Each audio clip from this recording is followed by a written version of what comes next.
c'est-à-dire on essaie de s'acquérir de l'information de la personne qu'on a envoyée dans cette direction, bien dans ce service-là. Et si vous avez l'information que le type là, c'est un monsieur dur, un méchant et tout ça, vous ne l'avez même pas pour vous. Vous commencez à le détester avant qu'on installe. Pourquoi est-ce que vous n'allez pas avoir des conflits pendant qu'on se joue à la fonction? Est-ce que quelqu'un me comprend? Celui qui a l'identité de Christ a l'amour. Et Jésus dit que si vous aimez ceux qui vous aiment, vous n'êtes pas différent des païens. Et la différence de l'amour exprimé entre les païens et les chrétiens, c'est que les chrétiens ont la capacité d'aimer à la même dimension, tels qu'ils aiment les frères, qu'ils même les ennemis. Si ton ennemi t'énerve et Dieu est énervé, ça veut dire que l'amour est arrêté. Il y aura un problème. Dis avec moi, Seigneur, restaure-moi.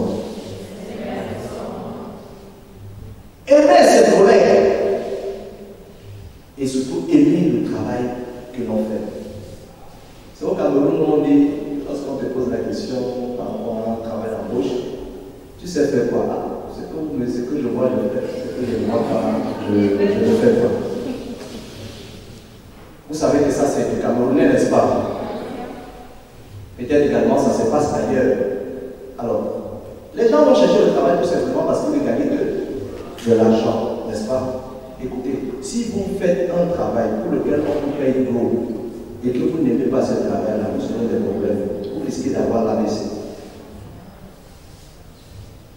Quand vous aimez, vous êtes passionné pour ce que vous faites. Même si on ne vous paye pas, vous ne pouvez pas arrêter de faire ce que vous faites. Parce que vous aimez. Pose la question à ton voisin, tu travailles pour de l'argent ou tu travailles parce que tu aimes ce travail?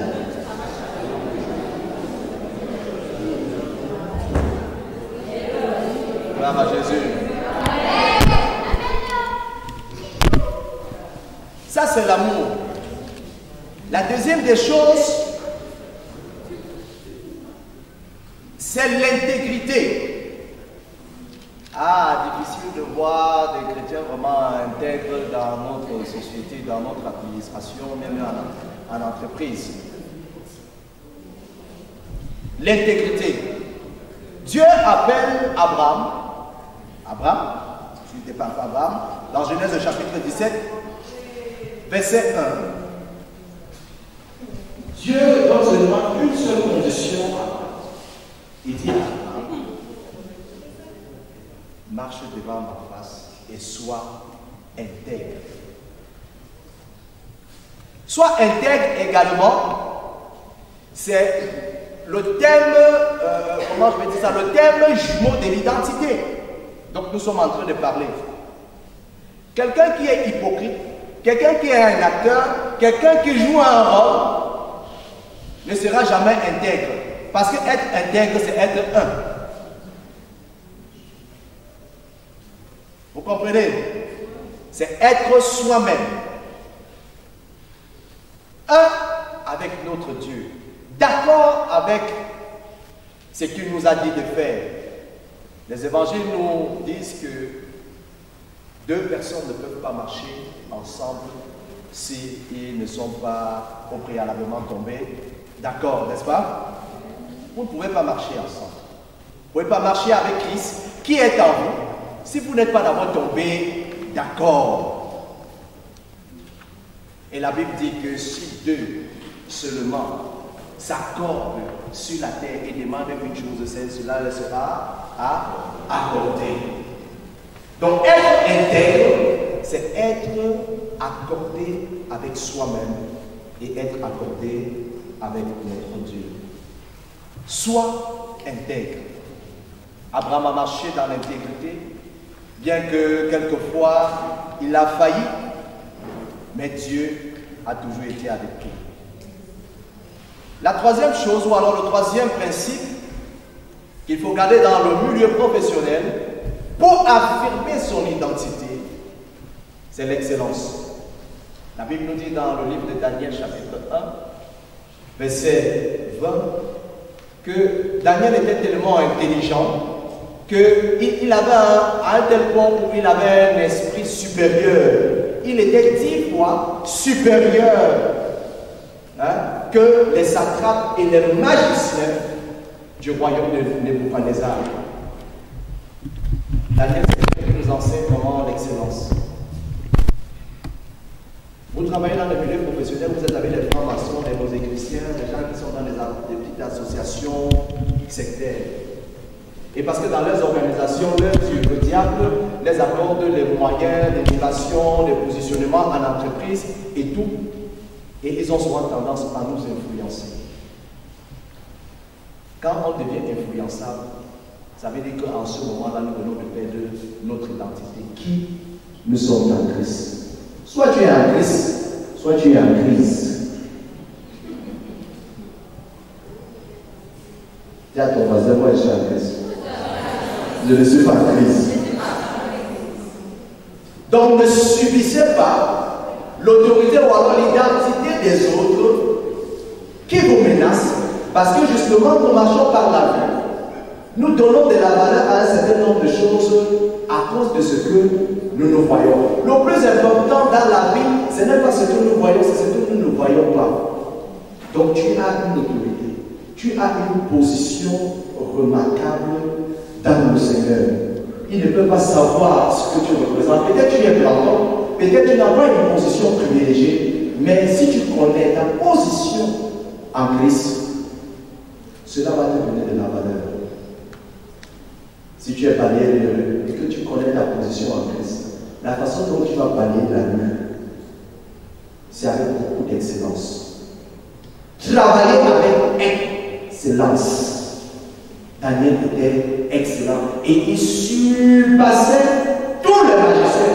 Parce que tous ceux-là qui sont dans les circulations des magiciens, ce sont les pratiquants. Je vais vous partager quelque chose avec vous. J'ai observé, je suis quelqu'un qui, on ne peut pas s'empêcher de ne pas rencontrer aux élections d'un franc-maçon.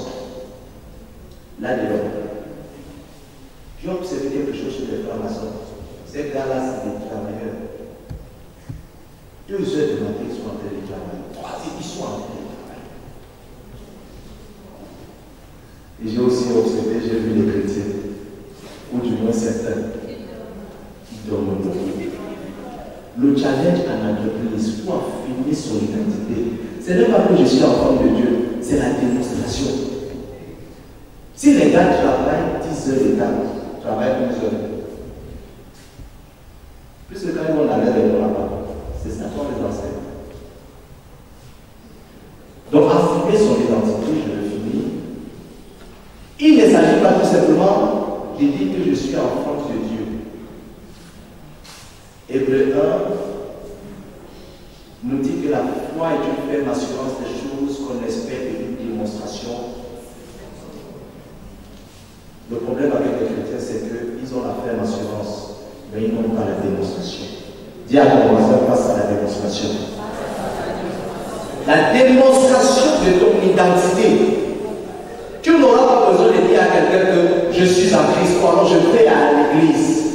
Si tu aimes ton boulot, si tu aimes ton patron et prie pour lui, tu aimes tes collègues parce que tu as reçu l'esprit d'amour. On saura, on va commencer à murmurer, on va commencer à dire que c'est sûr que là, c'est un chrétien. Si tu es intègre, même si c'est ton patron qui te demande, fais ceci, cela. Souvent, les patrons nous passent à l'épreuve. Il te propose quelque chose, il va voir ton agissement. Et dès que tu tombes dans le piège, tu ne peux pas avoir la domination. Tu ne peux pas aller à l'étape supérieure. Parce qu'il sait que le piège qui t'a tendu, et comme tu es tombé, si tu te donnes la responsabilité là, tu vas faire à ce que lui-même, du jour au lendemain, lui-même tombe. Parce que quand tu tombes, tu es en train de faire tomber les autres. Un jour, un maître est parti dans un village très lointain et il a amené ses serviteurs. Il leur a donné des grains de maïs. Il leur a dit, quand je vais rentrer, vous allez me donner le rapport. Prenez ces grains de maïs et nous nous verrons à notre retour. Ils étaient 3 serviteurs comme ça. Les 2 autres, ou alors les 3, sont partis s'aimer le maïs, parce que c'est logique, parce que le maître te donne le maïs, il faut aller s'aimer. Ils ont semé le maïs. Ils ont semé le maïs. Et 2 parmi eux ont constaté que après une semaine, après, je ne sais pas, 1 mois, le maïs ne pousse pas tout seul. Il y a un problème. Ils sont partis au marché, ils ont acheté d'autres grains de maïs. Et ils ont semé. Et ça a commencé à pousser. Il y avait un 3e, puis il arrose, le fait qu'arroser, ça ne pousse pas. Il se pose la question, la paix, si c'est comment?